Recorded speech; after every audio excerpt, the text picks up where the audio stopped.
అందరికీ నమస్కారం. మరి ఈరోజు మొన్న జరిగినటువంటి ప్రోటోకాల్ గురించి ఏదైతే మరి శాసనసభ్యులు జోగేశ్వరరావు వాళ్ళ కార్యాలయంలో ప్రెస్ మీట్ పెట్టి చాలా మాట్లాడారు.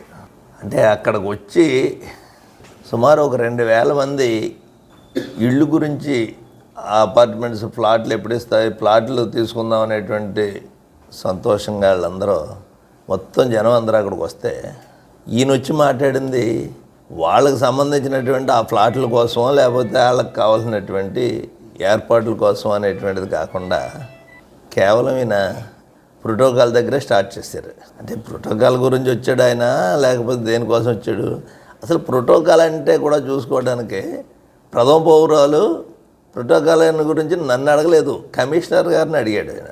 కమిషనర్ గారిని అడిగితే కమిషనర్ గారు డైరెక్ట్గా ఆయనకే చెప్పాడు, ప్రోటోకాల్ అనేటువంటిది మున్సిపాలిటీకి ప్రథమ పౌరులు కాబట్టి మున్సిపల్ చైర్పర్సన్ని ప్రోటోకాల్గా అధ్యక్ష స్థానానికి ఇచ్చేవాడిని అని చెప్పేసి చెప్పడం జరిగింది. మరి ఆ విధంగా ప్రోటోకాల్ గురించి మాట్లాడి, ప్రోటోకాల్ అనేటువంటిది జనం గుండెల్లో ఉండాలి. మనకి జనం గుండెల్లో ప్రోటోకాల్ ఉండాలి తప్పితే ఊరికే ఆ శిలాపలకం తీసేసారు, ఈ శిలాపలకం వేసేసారని ఊరికే పనికిమాలిన సోదంతా చెప్పేటువంటి పరిస్థితి. ఇది కాకుండా ప్రోటోకాల్లో భాగంగానే రాజ్యాంగంలో ఉన్నటువంటి అంశాలని అవమానించారు, అంబేద్కర్ రాసినటువంటి రాజ్యాంగాన్ని అవమానించారు అనేటువంటిది చెప్తున్నారు. అసలు అంబేద్కర్ గురించి రాజ్యాంగాన్ని రాశాడు ఆయన. అసలు అంబేద్కర్ గురించి ఒక మాట మాట్లాడటానికి నీకు మనసు రాలేనటువంటి వ్యక్తిగా నీకు ఆయన రాసినటువంటి రాజ్యాంగం మీద ఉన్నటువంటి ప్రేమ అంబేద్కర్ మీద ఒక నిమిషం ఉందా మీకు? పదే పదే చెప్పడం అంటే సందర్భం వచ్చినప్పుడు ఎప్పుడైనా చెప్తారు, సందర్భం వచ్చింది కాబట్టి ఎప్పుడైనా చెప్తారు. ఆ అంబేద్కర్కి సంబంధించినటువంటి ఒక తీర్మానం మున్సిపాలిటీలో జరుగుతుంటే దాని గురించి కనీసం మాట్లాడలేనటువంటి దౌర్భాగ్యమైనటువంటి పరిస్థితుల్లో మీరుండి ఆ అంబేద్కర్ రాసినటువంటి రాజ్యాంగాన్ని నేను గౌరవించట్లేదు అనేటువంటిది చెప్తున్నారు. రాజ్యాంగం గురించి మాట్లాడి అంటే అంబేద్కర్ అసలు ఆ రాజ్యాంగాన్ని అంబేద్కర్ రాయలేదని మీ పార్టీలో నాయకులు చెప్తుంటారు. దానికి మీరు క్షమార్పణ చెప్పారు, అది వేరే విషయం. అసలు ఆ రాజ్యాంగాన్ని అంబేద్కర్ ఒక్కడే రాసేయడని చెప్తారేంటి? అంబేద్కర్ ఒక్కడే కాదు, చాలామంది ఉన్నారు కదా దాంట్లో అని చెప్పేసి అంటున్నాడు మీ కౌన్సిలర్ గారు. ఆయన మాట్లాడినటువంటి వెంటనే నువ్వు మాట్లాడిన తప్పు అని చెప్పాలి. మేము మాట్లాడేదాకా ఆగకూడదు. ఆయన కౌన్సిల్లో నేను మాట్లాడి లేకపోతే మా అంబేద్కర్ను అవమానం చేస్తున్నారని చెప్పేసి ఇంకా 3-4 కౌన్సిలర్లు మాట్లాడిన తర్వాత ఆయన లేచి ఆయన తరపున నేను క్షమార్పణ చెప్తున్నానని చెప్పేసి చెప్పాడు. అది కాదు, మేము ఇంకొకళ్ళు మాట్లాడేటువంటి అవకాశం లేకుండా నిజంగానే మీకు అది తప్పని తెలిస్తే వెంటనే ఆయన మాట్లాడవలసింది. మాకెవరికీ మేము మాట్లాడేటువంటి అవసరం లేకుండా ఆయన లేచి ఆయన మాట్లాడిన తప్పు అని చెప్పేసి వాళ్ళ కౌన్సిలర్ని మందలించవలసినటువంటి అవసరం ఉంది. అది ఏమీ చేయకుండా ఈరోజు రాజ్యాంగం రాసినటువంటి అంబేద్కర్ రాజ్యాంగం మీద నాకు గౌరవం లేదా అనేటువంటి విధంగా మాట్లాడుతున్నారు. ఊరికే ఇలాంటి అవాకులు చవాకులు పేలుతూ ఎవడో అప్పన బాబు లాంటి వాళ్ళకి కూడా కొనుక్కుని అక్కడ పెట్టుకుని పక్కన పెట్టుకున్నటువంటి వాళ్ళ గురించి కూడా మాట్లాడుతున్నారు. అదేమన్నా ఉంటే ఆయన మాట్లాడతాడు అలాంటి ఆయన గురించి. ఆ టిట్కోయిళ్ళ గురించి అనేక సార్లు చెప్పాను, ఇప్పుడు మళ్ళీ అదే చెప్పాల్సిన అవసరం లేదు. ఆ టిట్కోయిల్లో ఎంత అవినీతి జరిగిందో, ఏం జరిగిందో, ఆ టిట్కోయిళ్ళ గురించి ఏం జరిగిందనేటువంటిది ప్రతిదాన్ని కోడిగుడ్డు మీద ఏకలాగుతున్నాడు కదా. ఆ టిట్కోయిల్లో జరిగినటువంటి అవినీతి గురించి ఏం జరిగిందనేటువంటిది మన ఇద్దరం మాట్లాడుకున్నారా, పిఠాపుర వర్మను కూడా పిలుస్తాను, మన ముగ్గురు మాట్లాడుకున్నారా, ఆనాడు సీఎం ముఖ్యమంత్రి గారి దగ్గర చంద్రబాబు నాయుడు గారి దగ్గర మనకి ఏం జరిగింది టిట్కోయిళ్ళు గురించి అనేటువంటిది మాట్లాడదాం అనేటువంటిది చెప్పాం కదా. దోపిడీ జరిగింది అక్కడ, పేదవాళ్ళని దోసి తిన్నారు. ఆ ఇల్లు ఆయన ఇల్లు ఇవ్వట్లేదు అన్నాడు. నేను ఎంత తొందరగా ఇచ్చేస్తే అంతా ఆయన భోగత్వం బయటపడుతుంది అనేటువంటిది నా ఉద్దేశం. ఆ టిట్కోయిల్లో ఎంత రేటుకి కట్టారో, ఎంత రేటుకి వెలిగిచ్చారో ఇవన్నీ కూడా బహిరంగంగా మాట్లాడుకుందామంటే చెప్పడం జరిగింది. దీని గురించి మాట్లాడుకుందామని. ఇది సరైనటువంటి విధానం కాదు. అక్కడ వచ్చి ఆ మీటింగ్ అయ్యేంత వరకు ఉండి వాళ్ళు నిజంగా టిట్కో ఇళ్ళు లో ఉన్నటువంటి వాళ్ళందరి మీద నిజమైనటువంటి అభిమానం ఉంటే ఆ మీటింగ్ అయ్యేంత వరకు అక్కడ ఉండాలి కదా. మీటింగ్ అయ్యాక వాళ్ళ గురించి మాట్లాడాలి కదా మీటింగ్లోని. అది ఏమీ కాకుండా ఊరికే గొడవ పెట్టడానికి ఏదో 10 మందిని వేసుకొచ్చేసి ఆ డయాస్ మీద గందరగోళం చేసి ఆ సభ జరగకూడదు, వాళ్ళకి మంచి జరగకూడదు అనేటువంటి ఉద్దేశంలో మాట్లాడుతున్నటువంటి చేసేటువంటి కార్యక్రమాలు పదే వాళ్ళకి ఇవ్వట్లేదు, వీళ్ళకి ఇవ్వట్లేదు. ఇవ్వాల్సినటువంటి బాధ్యత మాకుంది.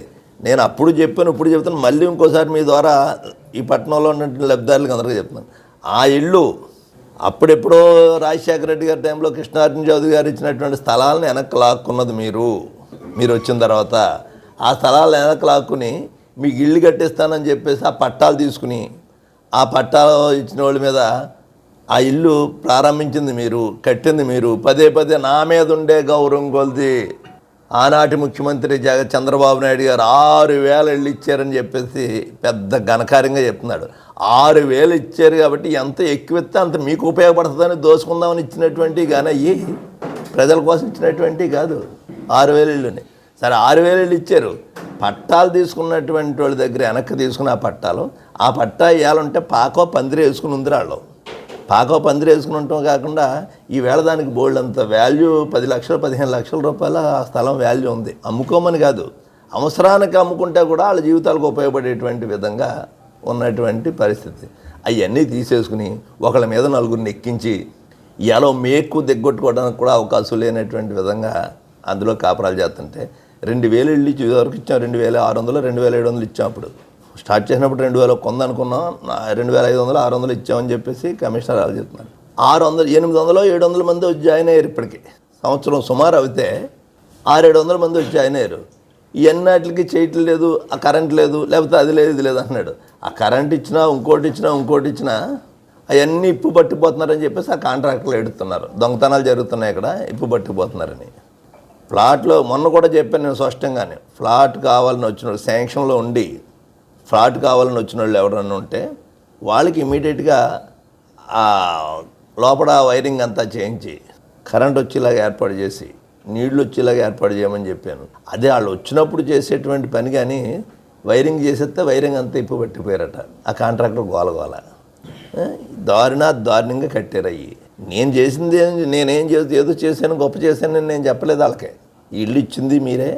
ఆ దాంట్లో వాళ్ళు సంతోషంగా ఉన్నారంటే ఆ క్రెడిట్ అంతా మీదే. వాళ్ళ కర్మ అనిపిస్తున్నారనుకుంటే వాళ్ళు పెట్టే శాపాలు కూడా మీకే తగ్గుతాయి. పట్టణ ప్రజలందరికీ టిట్కో ఇళ్ళకి సంబంధించినటువంటి వాళ్ళందరికీ నేను విజ్ఞప్తి చేసేది, ఆ ఇంటితోటి మాకు ఏ విధమైన సంబంధం లేదు. కట్టించింది జోగేశ్వరారు, మీ దగ్గర వెనక స్థలాలు తీసుకున్నది జోగేశ్వరారు. అప్పుడు రాజశేఖర రెడ్డి గారి టైంలో ఇచ్చినటువంటి పట్టాలో కృష్ణార్జున చౌదరి గారితో వెనక లాక్కున్నది మీరు, దాంట్లో ఇల్లు కట్టించింది మీరు, ఒకళ్ళ మీద 4 ఎక్కించింది ఆయన. దీంట్లో ఏ మంచి జరిగినా దాంట్లో ఉన్న వాళ్ళందరూ సంతోషంగా ఉంటున్నారంటే ఆ మంచి వాళ్ళ ఆశీస్సులు ఆయనకే ఉంటాయి.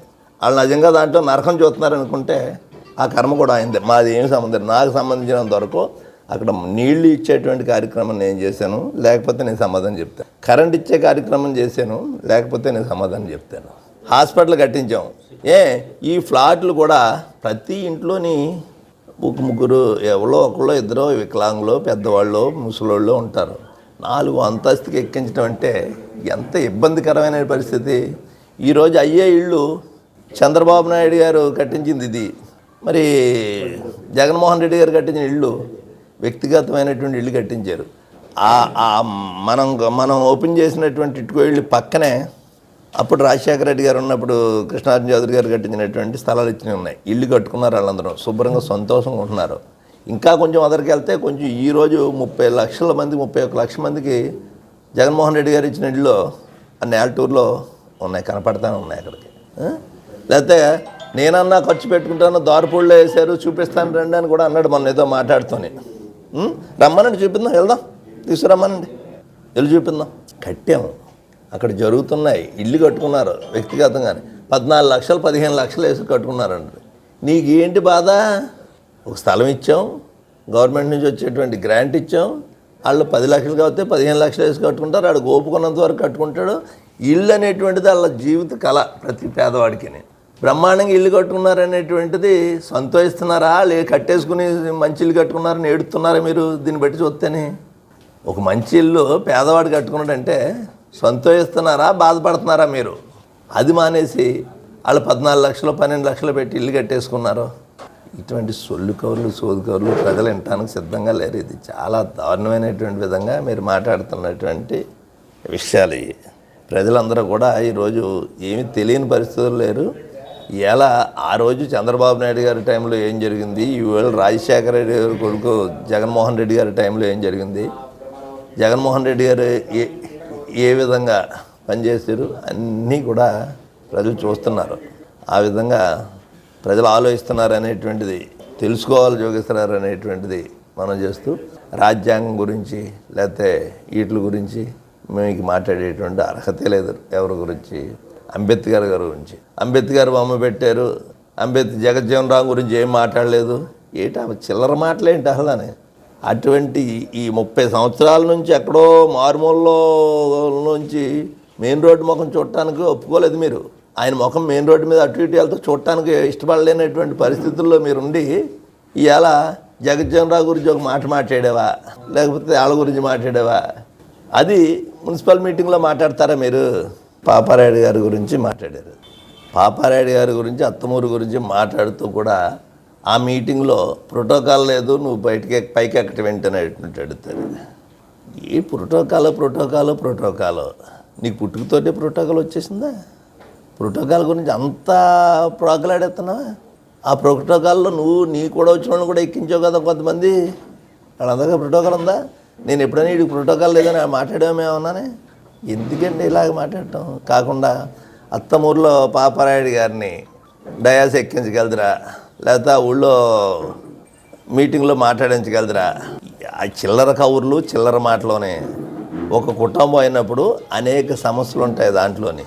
ఇక్కడ ఏలైట్కి వెలుగుదాం అనుకుంటున్నప్పుడు నువ్వు కింద నుంచి పై దాకా నాకెత్తన్నటువంటి లీలాకృష్ణ ఉన్నాడు కదా, ఆ లీలాకృష్ణనే రెడ్డి ప్రసాద్ ముఖం బద్దలు కొట్టారు కదా, అప్పుడు రక్తగొల్లు అయిపోయాడు. వాళ్ళిద్దరిని ఒకసారి కూర్చోబెట్టు, నీ కారులో వాళ్ళిద్దరిని ఎక్కించి వెళ్ళగలదు నువ్వు? లీలాకృష్ణనే రెడ్డి ప్రసాద్ గారిని నీ కారులో ఎక్కించి తిప్పగలదువా? తిప్పు చూద్దాం. మనం మాట్లాడామంటే ఒక పద్ధతి ఉండాలి. ఆ గ్రామంలో వీళ్ళందరూ బంధువులు, స్నేహితులు, ఒక పార్టీకి సంబంధించినటువంటి వ్యక్తులు. చిన్న చిన్న విషయాలు అనేటువంటి ప్రతి చోట ఉంటాయి. మళ్ళీ మా మధ్యన మనస్పర్ధలు ఎందుకు? పార్టీకి మేలు జరగాలనేటువంటి ఉద్దేశంతో నేను నియోజకవర్గ పరిధిలో మీకు కూడా తిరుగుతుంటాను, మీకు కూడా ఉంటాను. ఆ గ్రామంలో పంచాయతీ గెలిచారు కాబట్టి పంచాయతీ తరపున వాళ్ళని చూసుకోమని చెప్పినటువంటి ఆయన పాపారాయుడు గారు ఆ విధంగా మాట్లాడితే ఈయన దానికి వక్ర భాష్యాలు తీసి లేకపోతే కోడిగుడ్డు మీద ఎంటుకలు లాగేటువంటి కార్యక్రమాలు మీరుంటారు. మా నాయకులు, మా పార్టీ, మేము ఎలా ఉండాలనేటువంటిది మీరు చెప్పాలా? ఇప్పుడు నేను చెప్పాను కదా, జోగేశ్వరరావు గారికి, మరి లీలాకృష్ణకి, వాళ్ళకి, రెడ్డి ప్రసాద్ గారికి రాజకీయాలు అనేటువంటి అనేక అంశాలు ఉంటాయి. రాజకీయ పరంగా మాట్లాడితే అట్లా స్వాగతించవచ్చు. చిల్లర మాటలో మాట్లాడటం అనేటువంటిది అది మంచిది కాదు. ఇదిగని చెప్పేసి ఇద్దరినే, పాపారాయుడు గారిని, భాస్కర్ రెడ్డి గారిని ఒక చోట కూర్చోబెడతాను. వీళ్ళ ఇంటికి వాళ్ళ భోజనానికి వెళ్ళటం, వాళ్ళ ఇంటికి వీళ్ళ భోజనానికి వెళ్ళటం చేస్తాను. నువ్వేం చేస్తావు చెప్పు? నువ్వు మాట్లాడిన దానికి క్షమాపణ చెప్తావు నువ్వు? అదే నువ్వు నేను ఈ పని చేయగలను, నువ్వు లీలాకృష్ణ ఇంటికి రెడ్డి ప్రసాద్ గారిని తీసుకెళ్ళటమో, రెడ్డి ప్రసాద్ గారి ఇంటికి లీలాకృష్ణ గారిని తీసుకెళ్ళటమో చేయగలుగుతావు నువ్వు? చెయ్యి చూద్దాం. సరే, ఏది ఏమైనప్పటికీ ఈ విధానాలు అనేటువంటి ప్రజలందరూ గమనిస్తున్నారు. మీరు మాట్లాడింది చూస్తారు, నేను మాట్లాడింది చూస్తాను.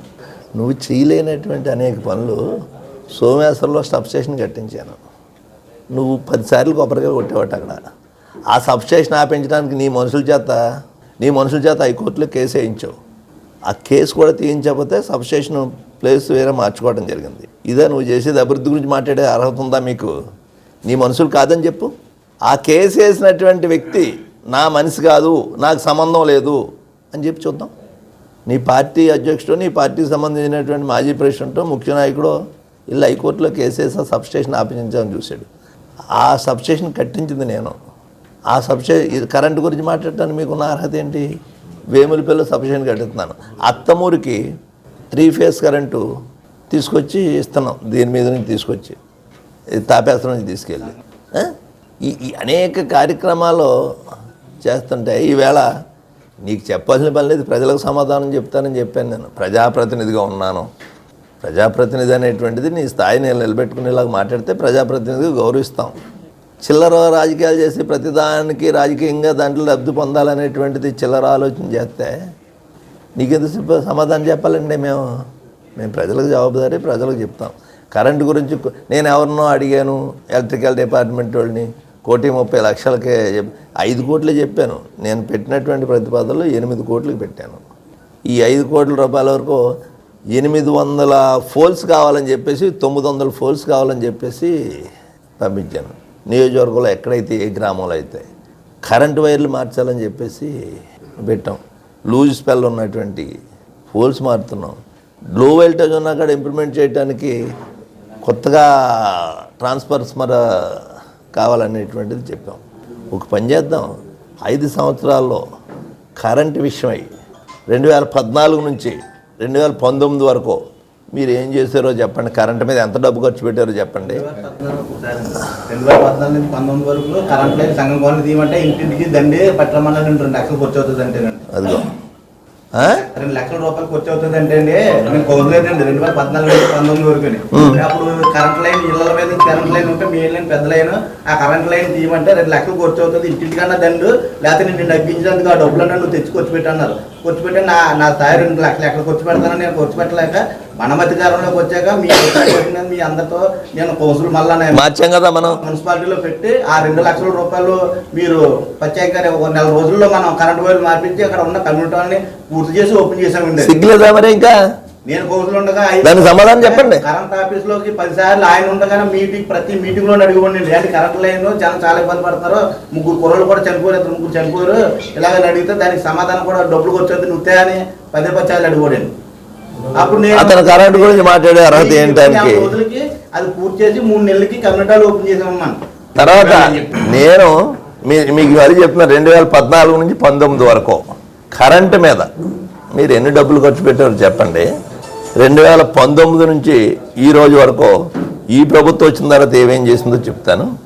3 కోట్లు 5 కోట్లు ఖర్చు పెట్టేటి ఇంకా ఎక్కువే ఖర్చు పెట్టి ఉంటాం మేము. దీంట్లోని వేములపల్లిలో సబ్స్టేషన్ కట్టించాం, మరి సోమేశ్వరం సబ్స్టేషన్ కట్టించాం, ఇంకో సబ్స్టేషన్ కపిలేశ్వర్లో కావాలంటే సబ్స్టేషన్ కట్టించడానికి కావాల్సినటువంటి ప్రతిపాదనలు వెళ్ళినాయి. 2-3 రోజుల్లో శాంక్షన్ కూడా రావచ్చు అని అనుకుంటున్నాం. ఈ రకంగా చేస్తే 30 లక్షల రూపాయలు అత్తమూరికి 3 ఫేజ్ కరెంట్ వెళ్ళటం కోసం చేయించాం. ఏటో మీరు చెప్పేసి